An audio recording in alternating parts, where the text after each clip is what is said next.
buy and sell, to own, it solves a lot of time, effort, costs.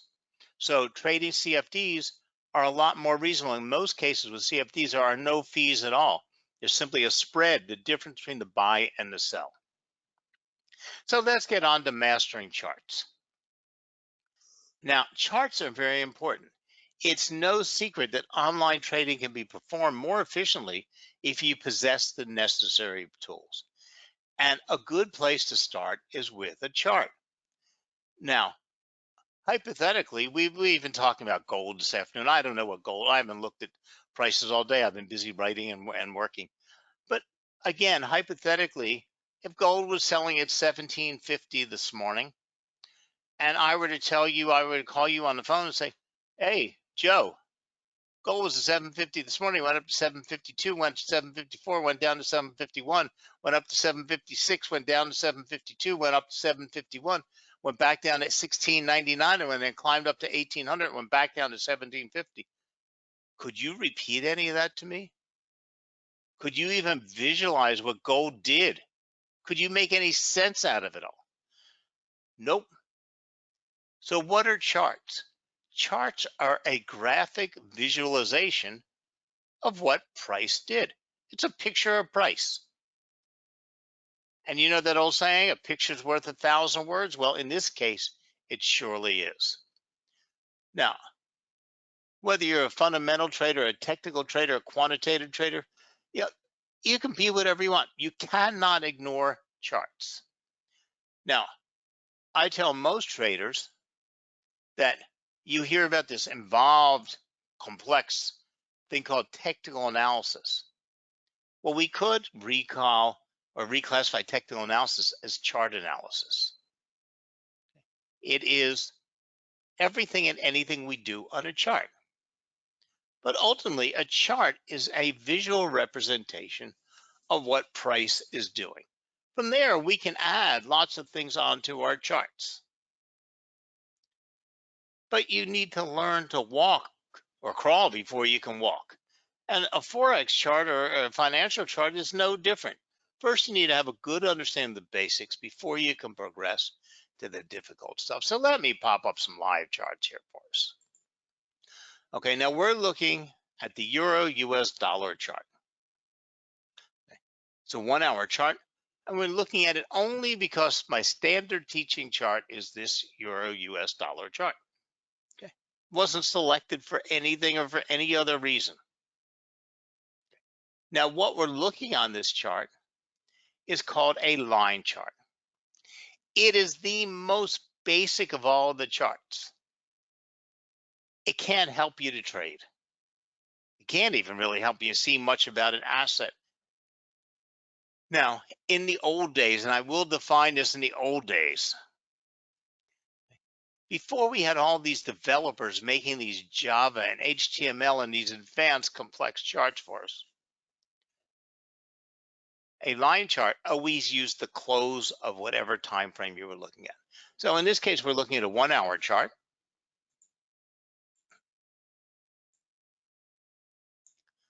Okay, so each dot at the end of each hour, we would put a dot on our chart for the price of that asset at the close of that 1 hour period.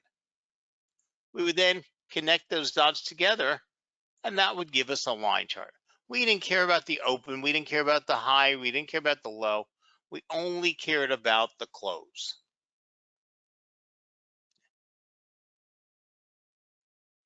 And this gave us a line chart.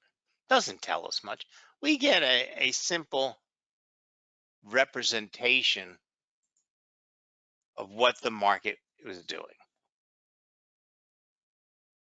But from here, the next type of chart is called a bar chart. Now, for many years, and even still today, people use bar charts.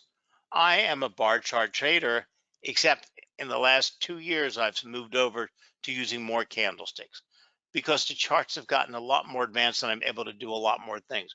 But I flip and flop between a bar chart and a candlestick chart. They're very similar. Now, a bar chart is from the old days, before computerized charting, was the most popular type of chart because it gives us a lot of information about the asset. Now, this bar chart we're looking at is the same exact chart, the 1 hour euro US dollar, as the line chart. All the prices are exactly the same, nothing has changed. But a bar chart gives us a lot more information because, first of all, what we see is we can see the movement between the high and the low. Okay. And that's very, very important because the open and the close are seconds in time. Okay. They're important to us, but not as important as the high and the low or how big that movement was in that segment. We could see segments where there was very little movement. We see other segments, there were lots of movement. So a line chart or bar chart is built by putting a dot at the highest point a price went to, a dot at the lowest point it went. We put what I call a doohickey, but we can call it a line to the left at the open, and we put a line to the right at the close. We then connect the dots and the lines of the doohickeys together to form a bar. Now, if we climbed up the ladder from the open to the close, that would have been a bullish session. If we climb down the ladder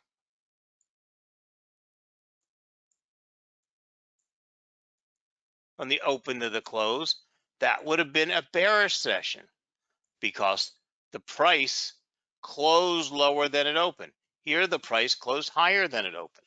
So we now can start to see a lot of things on our charts.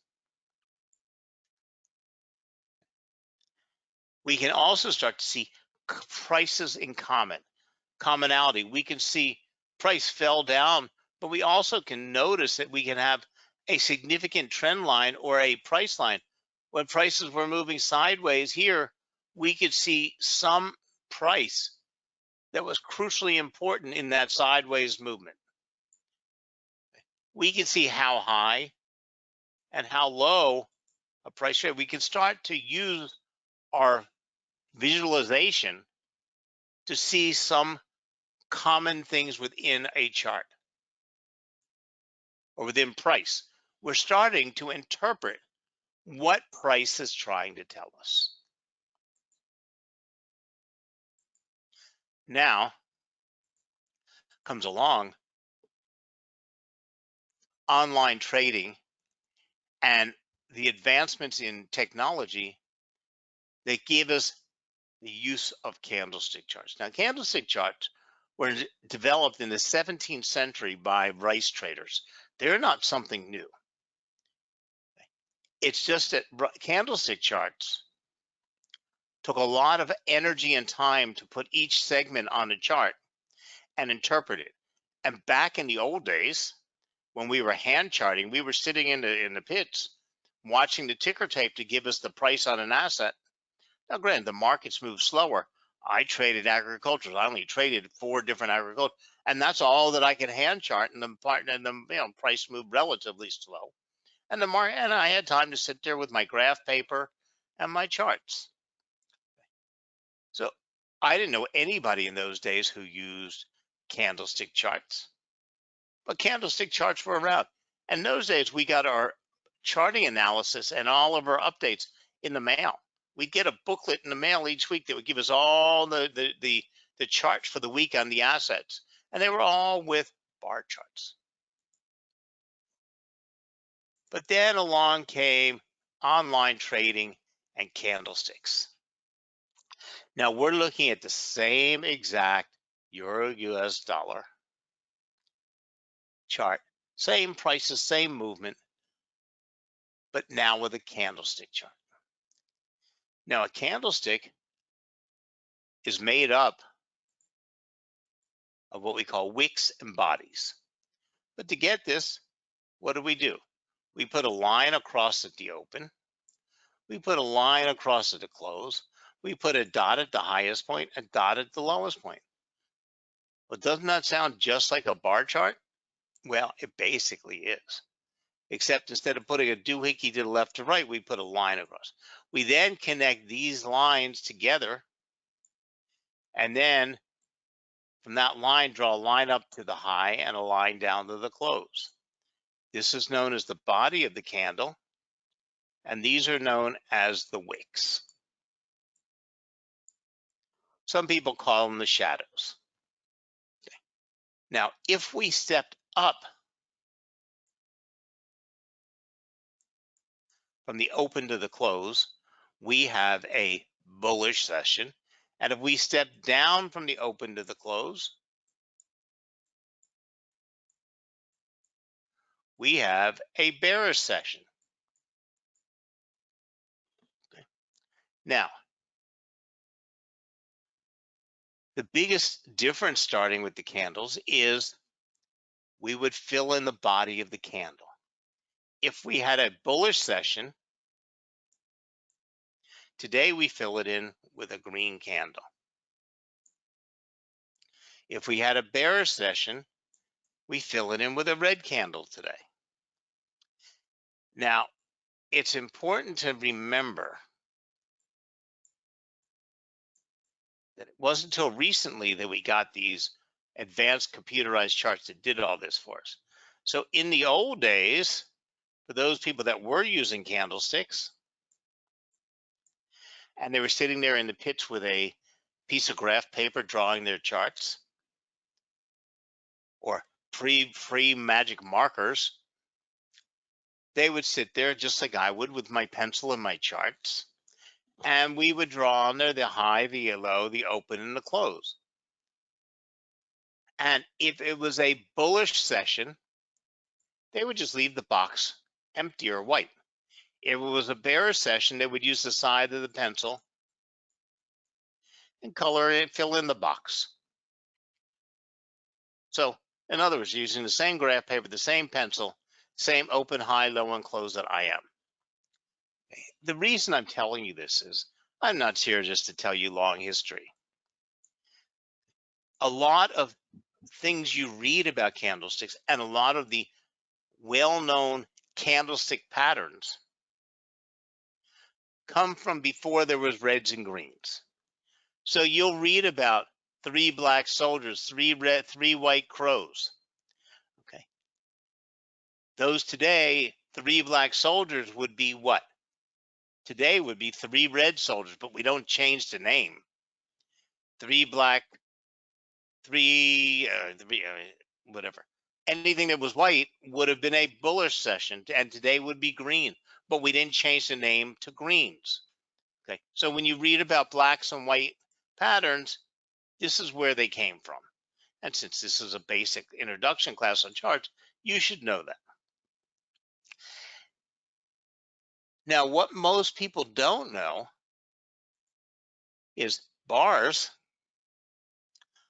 also have names and descriptions based on the bar and the patterns before the bar. We have things that are called mother bars. We have things that are called baby bars. There were patterns in bar charts. They were harder to see because they weren't so easily visual and they weren't color coded.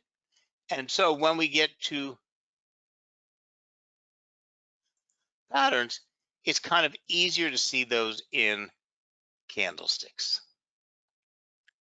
Now, the fact is, red and green is unimportant. Red and green is something that online Forex trading adopted. Because, like I said, they were black and white. Red and green were adopted by trading because green is easy to see for an up, red is easy to see for a down pattern. But the fact is, you'll come across some brands who use their company colors. And technically, we could change this to purple and orange. Okay. And as long as you knew which color was bearish and which color was bullish, and we could figure that out by looking at the opens and the closes and seeing where prices go. But as long as you knew which was bullish and which was bearish, it doesn't make a difference. So if you prefer chartreuse and green, go for it.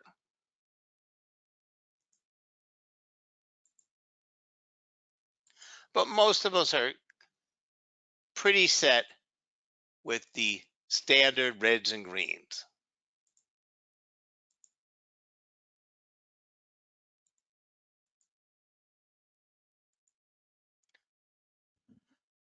So that's the ins and outs of what the three main types of charts are.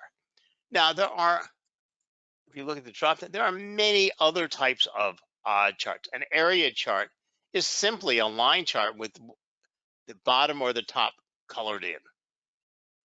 Doesn't tell us any more than a line chart. We have hollow candles. I don't know why, but they're around. We have Helkin Ashi. I don't understand it at all. It's a type of variation of a candle, but I've never delved into it and don't really care. But they are a type of charting. We can go over to Kagi and we can go over to point and figure. Okay. If any of this, if you want to, or you want to learn about it, you want to delve into it, there are other secondary types of charts. But again, because we have designers and developers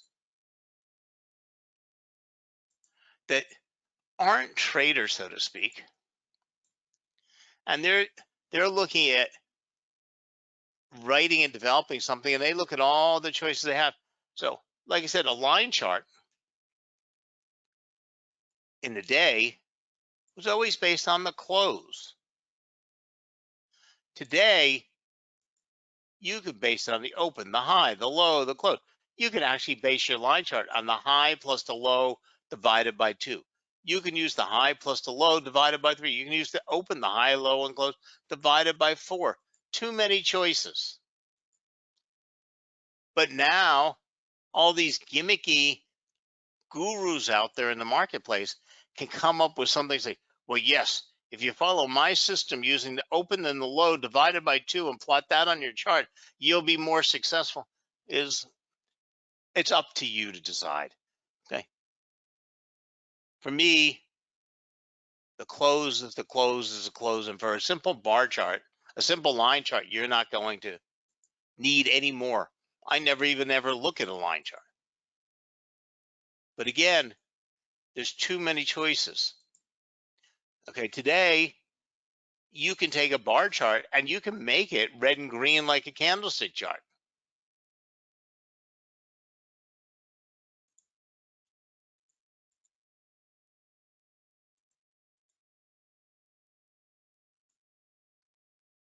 Okay. They're just, but again, then we go to all these gurus who are just trying to preach you something. You go to all these analysts that are turning out blogs by the thousands, writing thousands and thousands of words a day. Well, they want to come up with stuff to write. But I'm not saying any of it's bad. I'm just saying some days we have way too many choices. But the whole idea is we want to see a chart and be able to tell the story of an asset. So a chart is the first thing that we can start interpreting price. But not all of us speak the same language. Not all of us can see exactly what a chart is trying to tell us. So we have tools that will help us interpret what price action is trying to tell us on a chart, because ultimately price action is all that we can deal with. So whether you're going to deal and be a technical trader or a chart analyst, or you're going to be a fundamental trader, or you're a long-term investor, you're a swing trader, what you need to always be able to look at a chart and make some sense out of it. if I was looking to buy Alphabet shares, and I have no idea what Alphabet, I don't track any stocks. I have no idea what Alphabet's selling for a day, but let's say Alphabet's selling at 150. And my buddy told me Google's really, that lawsuit got settled. They've outsmarted the EU on this other lawsuit, and their sales are way up. They're every they should pop up to 175 over the next quarter, especially when their next earnings statement comes out. I said, okay, to 150. My buddy tells me it's going to go to 175 over the next 6 months. Maybe he tells me over the next year. Okay, I don't care because I'm looking to invest. I'm not looking to trade. I'm not looking for an overnight profit. I'm going to buy some shares of Alphabet. So I got my bonus money. I got $15,000 in bonus money. It means I can buy 100 shares. I call my broker, and what do I want to tell them?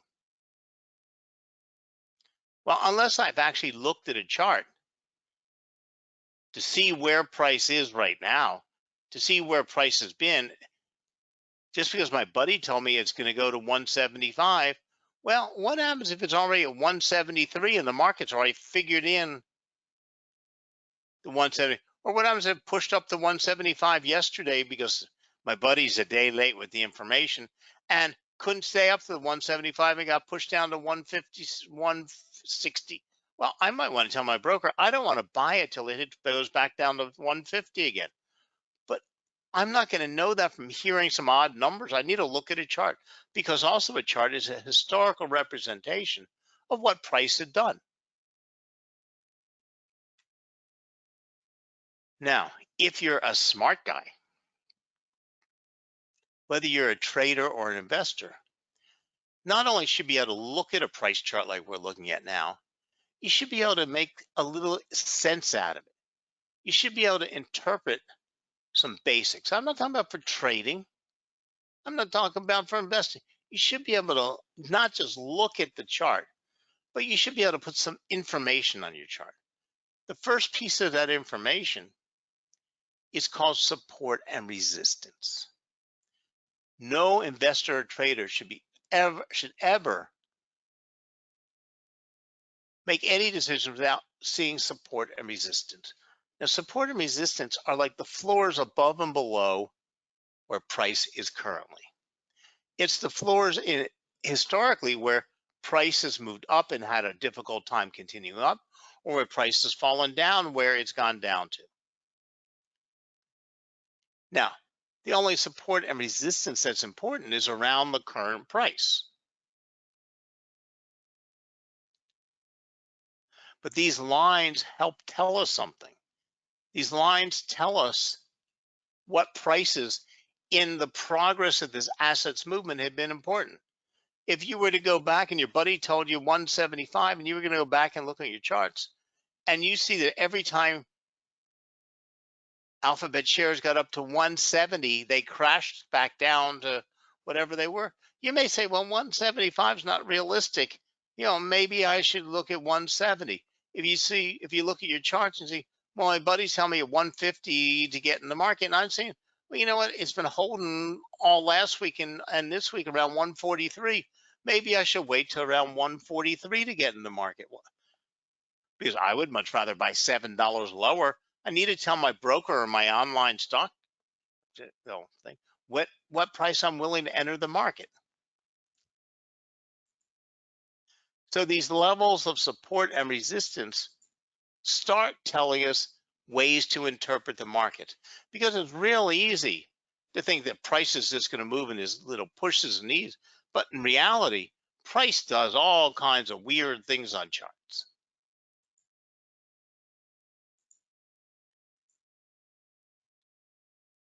But let's get over here and let's take a look at, I'm sorry, let me open it up.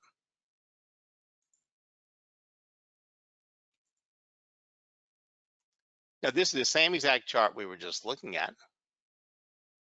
It's the Euro US dollar 1 hour chart, exactly the same. But this is my other teaching chart. And see these lines going across? These are support and resistance lines. these lines are historical lines. They've gone sometimes way back in history. When you're looking at my red lines, they go back to over a year ago, because we're only concerned what happened with the euro, in this case the euro, or with Facebook, whenever it traded in the current range. So these lines up here don't do us any good because the euro's down here, but we want to know what's been significant, so we can see that this level here is significant to the euro whenever it comes down to this level. And down this level is also another significant. So we want to be able to start interpreting what price is trying to tell us. This is one of the most simple lines that we should always have on our chart. And even though support and resistance falls in the level of technical, in the area of technical analysis, it is one of the lines or set of lines that every investor, trader, anybody who's doing something in the market should have on their charts. From there, we go to a second indicator, which is called a moving average. A moving average, which is the purple line I just dropped on the chart, is a very simple indicator. It doesn't tell us much of anything. What a moving average does is it takes the noise out of price. Because as you can see, price bounces all over the place. Candlesticks are all over the place. You have opens, highs, lows, closes. You have all kinds of weird things. Okay. A moving average simply averages out the price and tells us what the average price is for that time. It gives us some easier way to interpret all the noise from all of these signals. Because here we saw that the euro US dollar soared all the way up here. Okay. But it was only for that 1 hour time segment. So I'm more concerned with the average, because this wouldn't help me in buying, it wouldn't help me in trading, because it happened and it was over. Price immediately returned to where it was. I want to see what the average is. I want to see where we are trading on the average. So that's a second important line. Regardless whether we're investing or we're trading, whether we're swing trading, day trading, we're a long-term trader, we're looking to buy and hold for a while, it just helps you understand what the bigger picture is out there. Because anybody, whether you're putting stuff and changing stuff in your investment portfolio, whether you're changing stuff in your IRA accounts, need to make some bit of investigation. The next thing we want to look at is called a trend line. And all of your charts should always have this, whether you're investing, trading. A trend line is simply a line telling you where the asset is moving and coming up with a path for that asset. Now, a trend line based on your type of investment and your type of strategy and your time period becomes also important here. Because if we were looking at, this is the euro US dollar, we were looking to buy or sell the euro US dollar, but we're looking to buy for a long period because we think the euro is going to, we think the European economy is going to recover and it's going to do really well, stronger against the dollar. The dollar is not going to recover as fast. And we think the euro is going to go up against the dollar, but not for 6 months or a year from now. So what we could do is look at a longer term chart. I see all of my lines of support. That's all my historical lines of support on that chart. Let's go over to this one, which doesn't have all my lines on it. And let's change this to a 1-day chart. Oh, damn.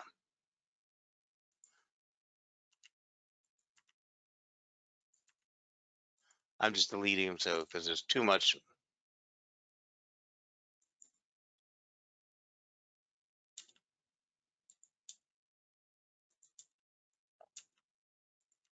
Just give me a second. Let me get rid of this stuff.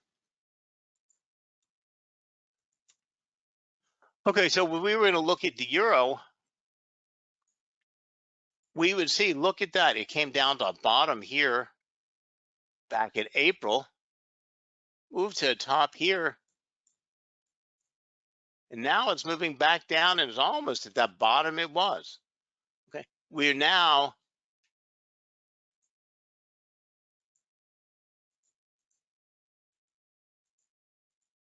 starting to make some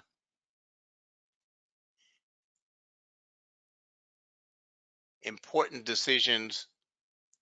I don't know why it's doing this, but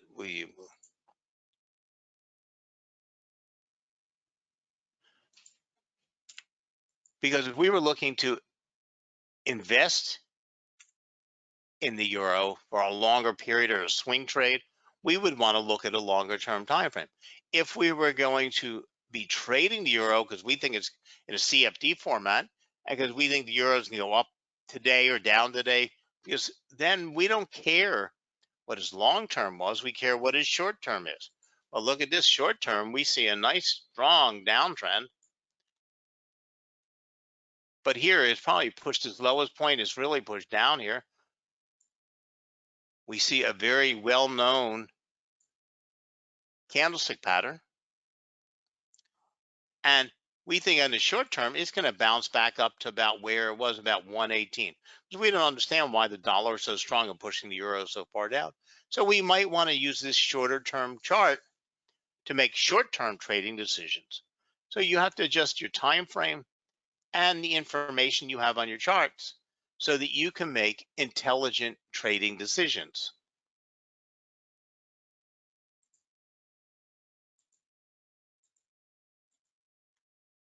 But this is only gathering knowledge. It's only gathering information. So whether you're trading, whether you're investing, whether you're buying, whether you're selling, whether you're trading CFDs or you're buying Alphabet to put in your retirement account or get the stock certificates and put them in your vault, you need to have some general knowledge of price. You need to be able to look at a financial price chart and then make some general understandings. Now, this is not a system for trading. It's a system right now for, it's not a strategy. Right now, we're looking at just interpreting what price is trying to say to us. We could then add on things that give us part of a trading system or trading strategy to make buy and sell decision, entry and exit decisions, how much profits available, why we should buy or sell. But no matter who you are, what you want to do, what you want to be, you need to be able to look at a price chart and make some general sense out of it.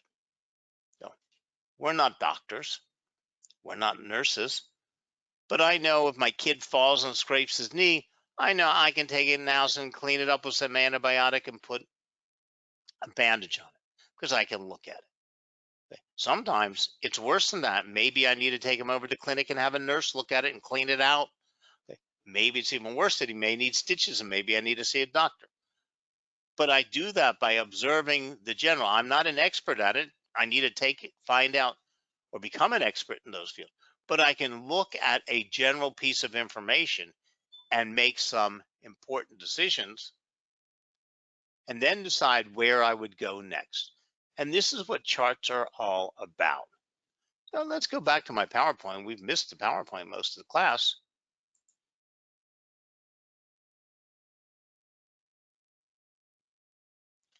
Hold on, this is.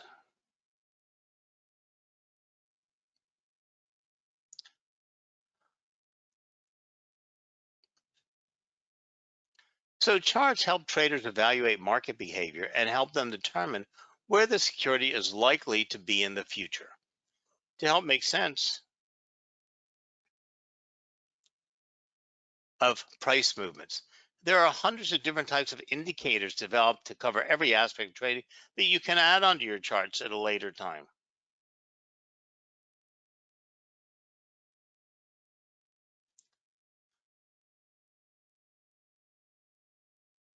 But once you've determined this, you're ready to go. But regardless of how you want to trade, what information you want to use and how much you learn regardless of your strategy, you need to put some basic lines in your chart to help you understand the markets. So every trader should be able to add some building blocks like trend lines, support and resistance, and volume to understand what the market is trying to tell them. So thank you very much for joining us. If you have any other questions, just go to www.alvexo and click on the live chat button, or send them an email, or go over to their education center, and somebody there will always be glad to help you out. So thank you very much for joining us today, and I hope you learned something about charts and how the different charts work and how to use them in your investing and trading. Thank you once again, and have a great trading week.